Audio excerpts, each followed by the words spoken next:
Hey guys, T-Shashu here, and today I'll be doing a free-to-play guide on Duel Links and how to get ahead of the game. This is basically a guide for anyone who's new to the game or anyone who's interested in playing Duel Links and wants to play the game basically without paying real-life money. Or in this case, wants to play free-to-play but wants to get the most out of it without actually spending real money for any particular payment whatsoever. So this is just going to be a video discussing on what you can do with gems and also what are some benefits of playing the game in general and how to understand what you need to do to play the game long term if you are trying to play as a free-to-play player. So let's get into discussion, shall we? So tip number one, or the first guide, or first basically way of how to spend gems. So in a way this is going to be my guide for how to a guide to accessing the shop. So in this, for example, we've got like different types of boxes. There are so many boxes that there's to choose from, so how can you decide? Also, during the times every couple of weeks we usually get new boxes from time to time, and yeah, for a free-to-play play it's really hard to catch up, so you have to spend your gems wisely. And considering Konami's now nerfing, or in this case not giving as much gems as usual, like for example I've only got like 43 gems left up here, basically you need to know how to invest in your gems, or you need to know how to play the game to a sense that you can properly spend your gems in. So knowing when to use gems and knowing how to use them in a sensible manner is very, very important. So let's go into the first box, or in this case the box on top. So we've got the Inferni Destruction one. There's like, well, I've spent some gems on already, so there's very much like around, in one of these boxes are like 180 for the main boxes, and also to the right you've got your mini boxes. So the mini boxes are less packs. They've got like, I spent some gems already on this already, but it's like you get like in the mini boxes they're like 100 packs compared to the main boxes, which is like 180. So you get 80 extra, but you get more packs and more stuff in general. Not more, well, you get more packs, but also more cards from the super rares, and also you get a wider selection of ultra rares compared to the mini boxes, which are only count as free ultra rares, UR rares, and the SRs are only like around 1, 2, 3, 4, 5, 6, 7, 8, 9, 10, around 10, and you only get like one of each SR compared to the main boxes, which you get like, for example, 2 of each. So here's a good example. This is a full box, so you get like 1 of each of the URs, but for the SRs you get 2 of each. So in a sense, if you're trying to get 2 of each of a certain SR card, this is probably the best bet. But depending on what you are aiming for, this is probably a harder way to invest in your gems, or in this case harder way to actually use your gems, because you use up more gems in general. Because 180 packs is like, for example, one pack is like 50, so you're gonna guarantee to spend like way over the actual limit of how much you can actually obtain for gems in general. But if you over time we get handed gems from events, through leveling characters, and through many different ways, which I'll get into later on. But that's one way you can actually get more gems, and also hold on to gems to later on. There is an expiry date for when the gems expire. There's always an expiry date for everything, but that's also something that you should keep in mind of when you're actually investing in a certain deck or cards in general. So yeah, that's the first step of understanding what you should do when you're investing in a deck or investing in certain cards. So, and the second step of this guide or this video is spending gems wisely. So understanding when you should spend your gems is key, because gems are not infinite. We do get them from time to time, but we don't get them as quickly as we used to. So let's say, for example, see here that Konami just recently uploaded, well, not uploaded, but put a crown sign, like this is a red crown, also, well, crown 1, 2, and 3. This is something that Konami added recently because of what's currently in topping, or in this case, what is currently used in the meta, or in this case, on the PvP ladder, or the competitive game in general when you're in PvP. So Karma Card is definitely Karma Card in here is actually a very, very popular card at the current time of making this video in the PvP ladder, or in this case in playing competitively in general, because it has a specific effect where you discard one card and then target one face-up monster your opponent controls and banishes it, and also all copies in your opponent's graveyard. So it's a very, very powerful card, especially as a trap card. So yeah, there are some cards that, like, for example, let's go into some other stuff. Like, for example, Konami highlights certain key cards in here, like, for example, Vermilion Tech Dragon Mech, Night Beam. These are certain cards that are on here right now that are played, or at least popular from this certain box, or in this case played a lot in the current meta, or in this case the current PvP ladder. So Infinity Launcher, this is for players who are playing Infinity right now, so they are mostly just playing this, buying packs from this box just to get Infinity Launcher. And for Witch of Sorcery, they mostly just get Witchcraft of Madame Burr, or Burr, however you want to pronounce it. And also Coral Dragon is also used in the Synchro strategy for level 6s, since at the current time level 6s are very, very popular when you're trying to make synchros. So step number 3, or in this case the third advice I would give you, unlocking characters during either events, or unlocking characters during any particular case in general. So if you're new to the game, you will get like missions. I'm up to mission or stage 53, but during the time you get stage level ups. So there's world stage missions. This is on the tab. This is also in the mobile version as well. So once you've completed everything, you can get gems, and also you can reach next stage. This is the Duel Monsters DM world, so there's like 60 missions in this one. The other ones I'm not too sure about.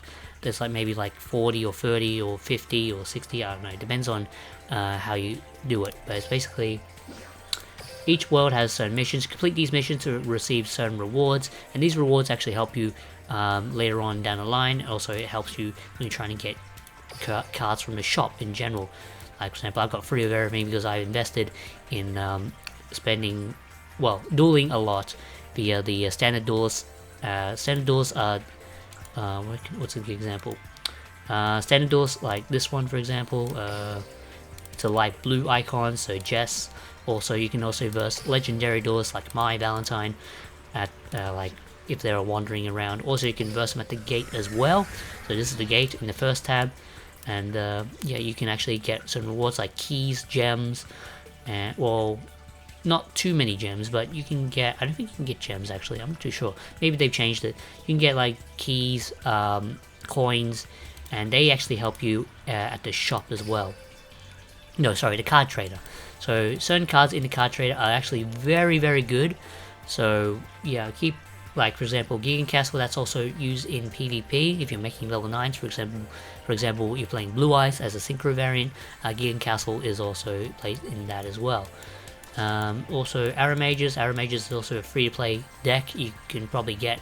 This is probably one of the best decks you can actually invest in if you're new to the game, because it's a very free-to-play, and also you can get them all from the shop. So let's go into regular inventory just to give you an example. So these are cards that you can obtain. I've already obtained most of these already. So let's say the Arrow Mage one, or if I type in the text box Arrow Mage, okay, maybe that's only just one. Actually, is there just by rarity or by super rare in general? Maybe just one in here, but there's a lot of different ones. Okay, maybe there's just one. But, oh, maybe it's because I've already obtained already. Yeah, there's some like, these cards you can actually get from the store very, very easily. And it's definitely a very good free-to-play option if you are starting off the game and also there are some cards in one specific box that actually gives you arrow mage cards. So yeah, so once you unlock a character, or you've got a character, you have the option of leveling them up. So for example, my Lumis and Umbra is at level 41, but during the time when you level up, you get gems, you get skills for that certain character, you get deck slots, you get gems, cards, certain key cards. Some of these key cards aren't that good, but some of them are actually very, very, very good. And also, some skills are actually very, very good when it's related to a certain character.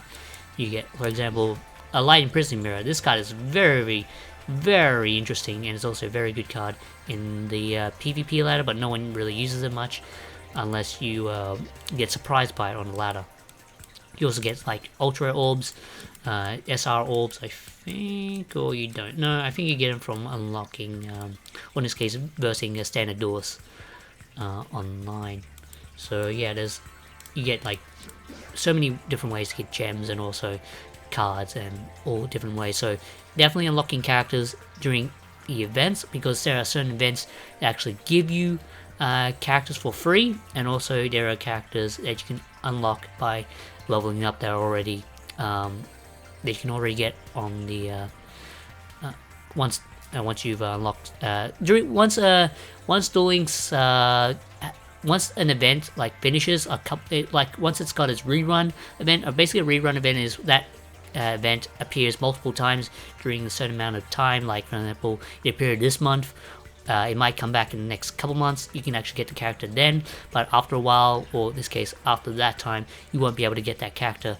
But afterwards, Konami usually releases them at the in certain unlock missions where you can actually get it from there, but it's a lot more difficult because during the event missions, or in this case events where you can unlock characters, they give you them for free if you fulfill a certain point requirement. So yeah, it's much easier to get them during events, so don't miss them out if you are new to the game.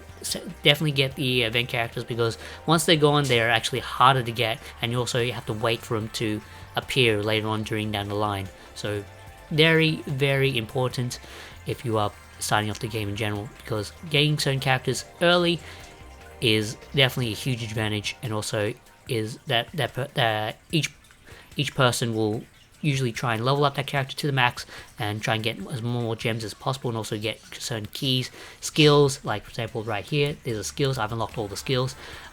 Each character has unique skills. For example, Mask Tribute. This one's, it used to be good, but now it's like nerfed it.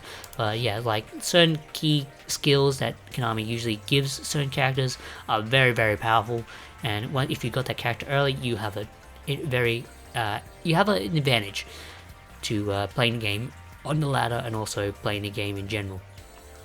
So, advice number 4, or in this case, always do events, missions, climb the ladder as far as you can, and even do KC Cups. So at the current time, the KC Cup, as you can see here, is live. We are currently in the current stage, like this is the one I'm filming right now. So we're in stage 1 at the current time, but also the second stage will appear later on. If you you get like free sleeves, you get free play mats, or mat in general. You also get gems each time you play during the KC Cup. So if you duel 3 times in the KC Cup, you get 40 gems. You get duel 5 times, you get 50. You duel 7, you get 100 gems. It's not that much, but it stacks up over time, so very good. And also you get skill chips. Skill chips are basically they're ways to actually get certain skills more easily, but in a way, if you're doing it in the card trade, you can only do it in Card Trader. It's kind of a lottery, so you don't know what skill you're gonna get, but if you do get a skill that you want, that's great. But if you are doing it out of randomness, it's very hard to get. So let's say I'll give you a good example. I haven't unlocked this character yet, Tristan. Oh, sorry, most of his skills I haven't unlocked. So let's go into the skill lottery, for example, and we'll just show you. So you need a certain amount of gold coins, you need super orbs, ultra rare orbs, and you need skill chips. Skill chips is the main currency for unlocking skills. So over time, since its release, Konami gave us chips, handed out chips for free, but also You can get them during events and also during the Casey Cup or anything in general. Basically any event, like for example the one that's currently out, the tour guide event, which is like a bingo mission sheet. So if you fulfill one of the bingo missions, like fulfill one of the, like for example the KC Cup one, play 2 duels, you get like this reward from it. So there are some rewards that actually give you skill chips, they give you ultra rare orbs, they give you gems, they give you, for example, the dual orbs, which is very very good when you're trying to level up characters. Because dual orbs, what dual orbs are is that it's this thing. So it's the amount of times you can actually duel a certain character, or in this case, duel standard duels. So if you can actually do standard duels like 2 times, 1 time, depending on how many you want, and you can actually do it from there. It's very very good if you're trying to speed level characters. And for a free-to-play player, this is the dual orbs are actually, whoops, not that one. Dual orbs are actually very very important. I've got 921 left, but that stacks up over time, and I think there's like, maybe there's like 10,000 I think for the max, I'm not too sure. And they are very very good if you're trying to level up characters. So very good. Very good if you want to trying to level up characters.